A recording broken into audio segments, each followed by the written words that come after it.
Good morning and welcome to Radio Friends on Monday, November the 6th. It's a pleasure to have you with us today.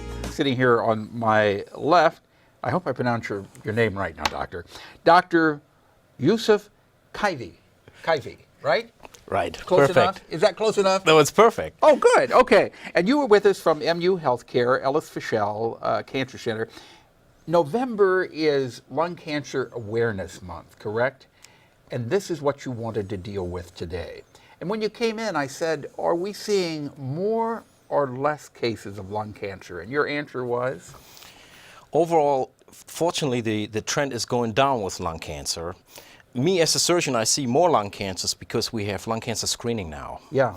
And that means we are detecting early stage lung cancers, which we didn't used to. Do you think it's going down mainly because less people are smoking than they had in the past? Yeah, that's the primary reason, that smoking rate is trending down. And this is good. Overall, lung cancer is a big problem. So it's by far the number one cause of death in this country, 160,000 per year. Lung cancer is the number one cause of death? Of cancer-related deaths. Of cancer-related death. Okay. So what is the main cause of lung cancer? Is it the smoking or the secondhand smoke, or is it hereditary? It's primarily the smoking by far.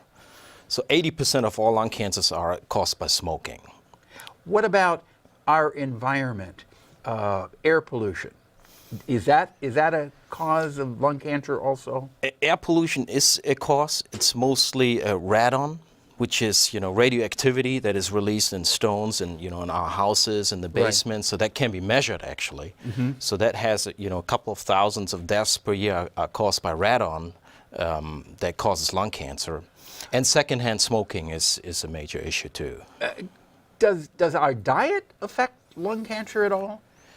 It hasn't really been shown. I mean, overall, a healthy life, and that's a healthy diet belongs to that. Is is good for you. But there hasn't been really a correlation with that. Now, I was telling you before we went on. I said my father died of lung cancer, and that was about 30 years ago, and it came on what we thought was very quick. He was diagnosed in August, and he died in December. And I said, well, is that normal or abnormal? And you were telling me the screening wasn't available like it is now back then, right? Yeah. So unfortunately, it is normal for most patients that we see that they get diagnosed at a late stage when we can't cure them anymore. However, we have a screening now, which is a CT scan.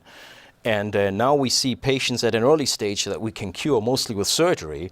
So the rate of patients that are getting cured from lung cancer is much higher now than it used to be 10, 20 years ago. So what you're saying is lung cancer is very curable if it is diagnosed early enough. Are there any warning signs in the early stages of lung cancer? So it's very tricky. The early stage usually doesn't cause any symptoms. You have to do some type of an imaging, an X-ray, or a CT scan, a CAT scan, to find it. So sometimes it causes some symptoms, but most of the time patients may have no symptoms at all. Maybe they have a little bit of weight loss or just feel a little bit fatigued.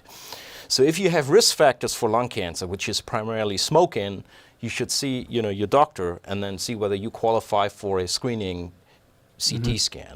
If you don't smoke, if you've never smoked, would you say that your chances of having lung cancer are very, very low? Yeah, that's correct. They're very, very low. I mean, your odds are much, much better as if you smoked. But are you recommending that everybody, whether they smoke or not smoke, be screened for lung cancer? No, that hasn't shown to be of any benefit for somebody who doesn't smoke. So if you're not a smoker, if you're not a smoker, you're in very good shape. You're in good shape. You really don't need to worry about lung cancer. So there's a fair amount. Actually, in women, up to 20% of lung cancers are never smokers. If you're a woman, because there's some genetic factors too. Oh, so genetics fall into it, but not for men.